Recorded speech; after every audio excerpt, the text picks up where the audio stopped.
Good morning, guys. So, I just had a vision. Oh my goodness, I just had a vision. It was so clear. It is so clear. I have a question for you all.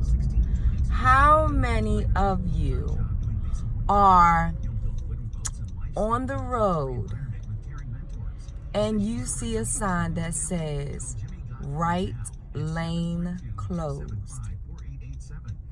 How many of you are on your road to your dream, to your success, to beginning your dream, the introductory of your dream, to your epiphanies of your dream, to your visions of your dream, to the end of your dream, going into a new dream?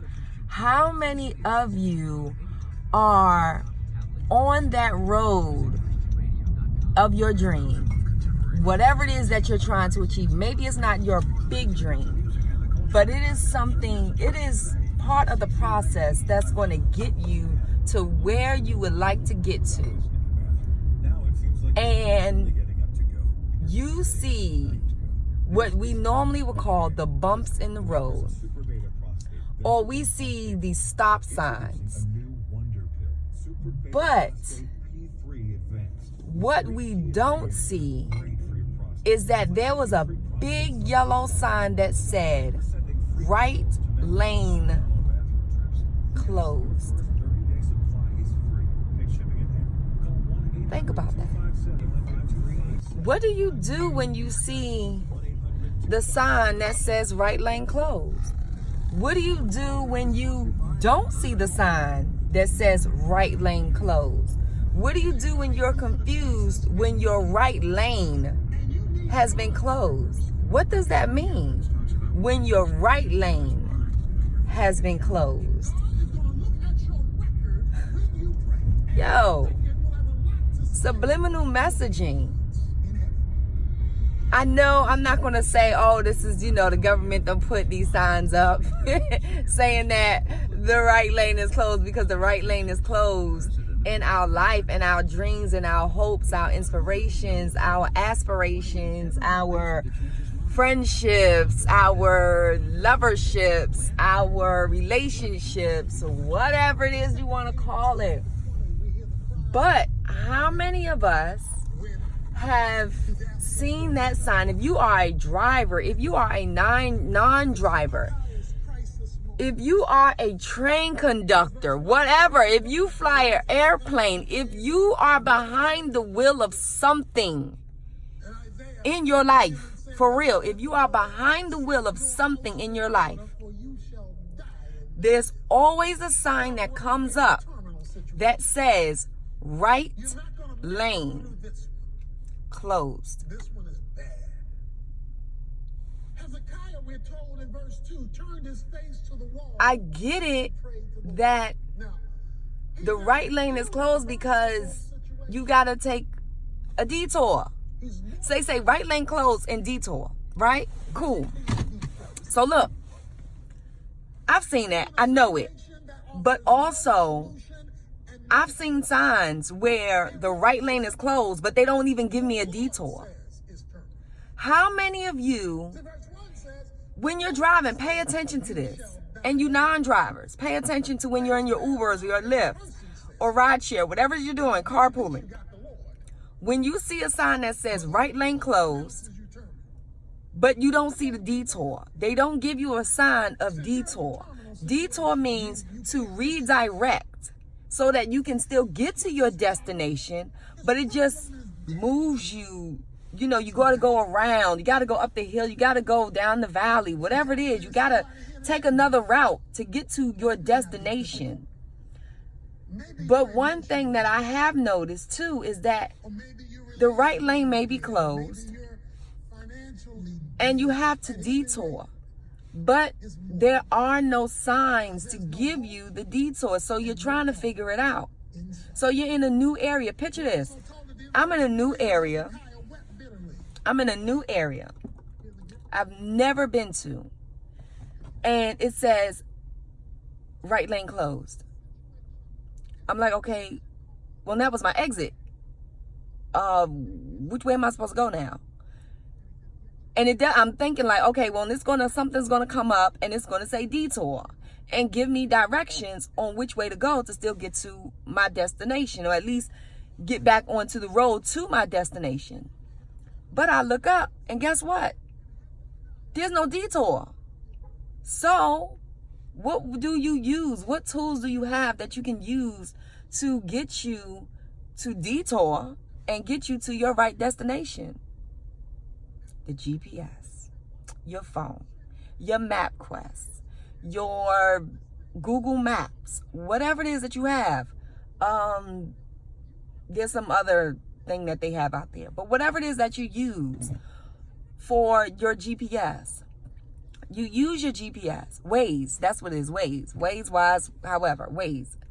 So you use your GPS to not derail you because that's off track and you're way off somewhere else, but to redirect you.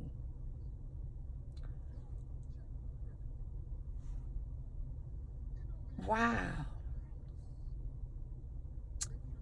I've been driving since I was 19 years old, which is probably late for a lot of you because I'm from New York, so we don't have to worry about that stuff.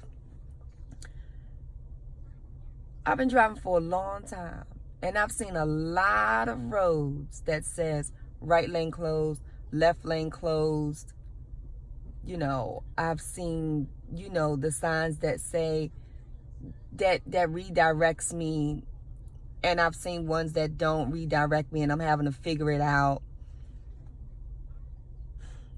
But take a mental note of that, y'all, of how many times have we seen those signs, but we also use those signs in our life, in our dreams, in our hopes, in our planning, in our daily life. And we see that sign come up that says, oh, lane closed, right lane closed, no clients today. Right lane closed, I can't bring my car in today to get it fixed. Right lane closed, the painter didn't show up. Right lane closed, my dentist just canceled the appointment. Or I closed the right lane for someone. How about that? Have you ever thought you as being a leader, as being a mentor, as being someone that someone looks up to, that you are someone that someone looks up to, and you have closed the right lane just for a short period of time, but they needed you. They needed that right lane. So what do we do when we close the right lane for someone else? They needed you. They needed me. I closed the lane. But what reason did I close the lane for? So sometimes we close the right lane on someone else, but we do not give them any other direction on how to get to back on the destination until you reopen the lane. Now, y'all know I am a foodie. I love food. I love to feed my body. I don't like to eat. I love to feed my body. It's a big difference.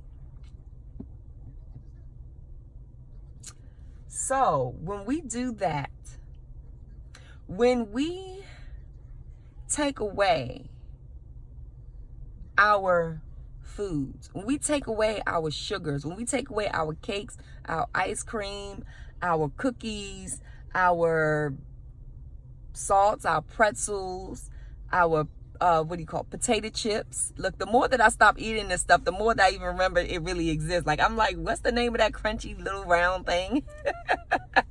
Yo, I'm so proud of myself about that. I really am. So that's my weird thing. But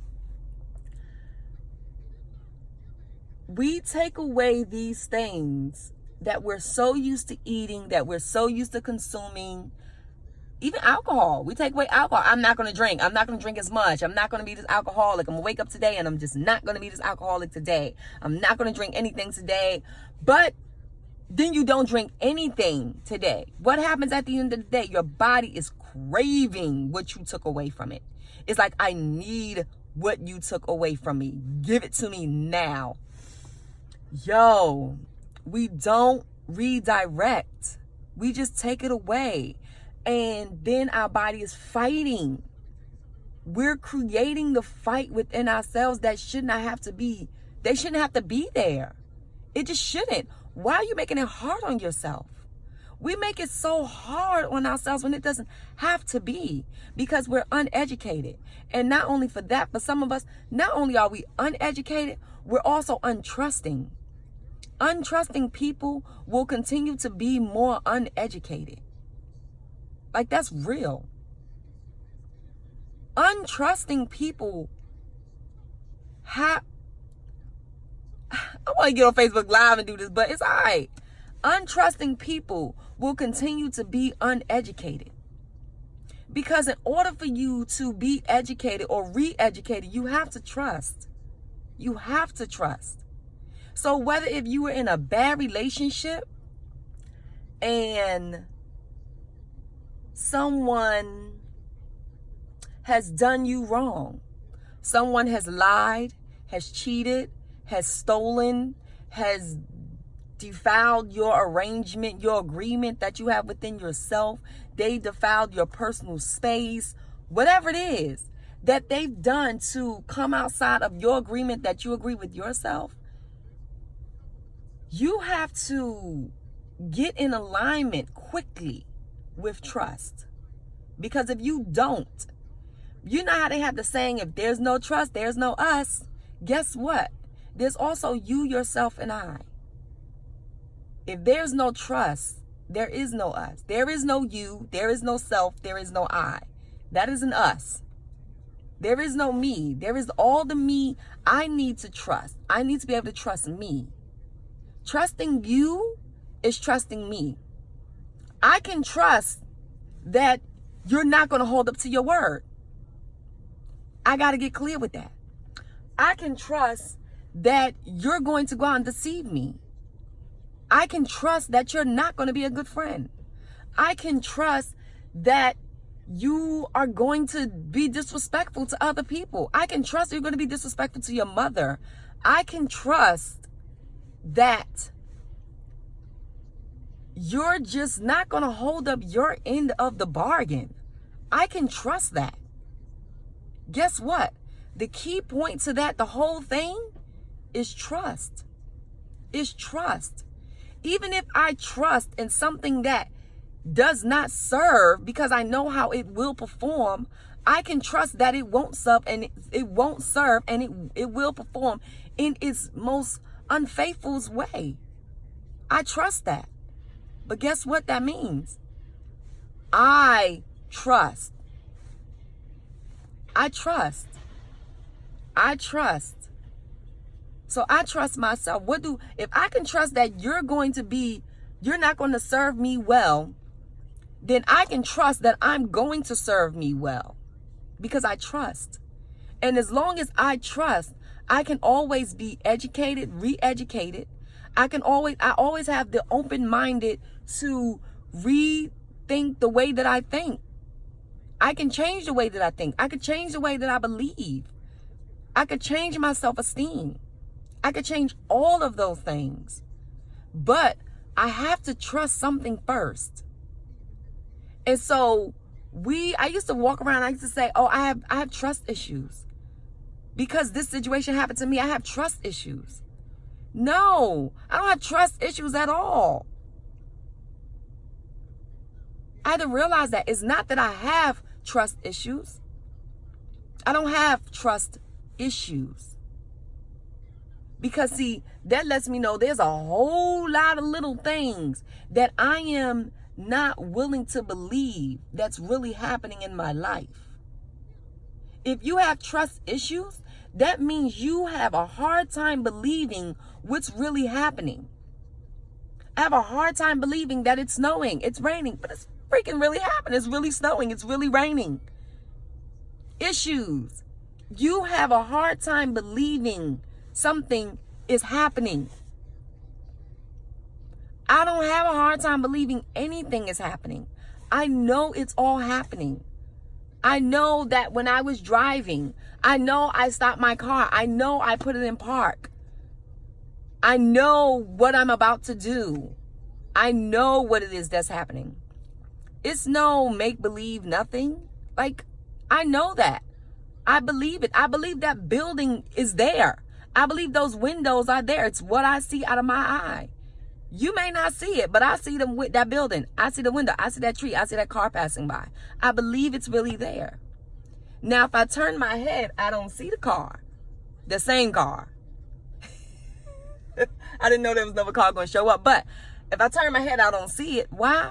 Because I'm looking at that car through this view.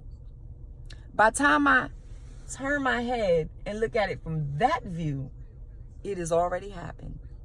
It is already gone. Doesn't mean that it never happened. Doesn't mean that it never existed. It did happen. Trust. Trust issues. I'm a big person on words, y'all. Big on words. And sometimes it's just the smallest, simplest words. Issues. Meaning I don't believe what's really happening. Even though I see it, I can feel it on my hands. I can feel it when I touch my face. I know it. I shouldn't have an issue with it. This is real. It's real. It's really happening, guys. So look, know that when you see signs, big yellow signs, traffic signs, highway signs, stop signs, red lights, yellow lights, green lights, they last for a certain period of time and then they're over. Don't have an issue with the signs and signals that are in your life. Don't have an issue with your trust. Believe. Believe in you. Don't have trust issues. Leave them alone. Know that the signs and signals that we see in our life, they're only there for a short period of time. And then we drive past them. And then the light changes. And then we get to stop at the stop sign. But it doesn't tell you to stop permanently. It just says stop. Make sure you're safe. And then proceed. That's all. All right, y'all. That's all I got for y'all today. Peace out. Love you guys. Love you. Peace out, y'all.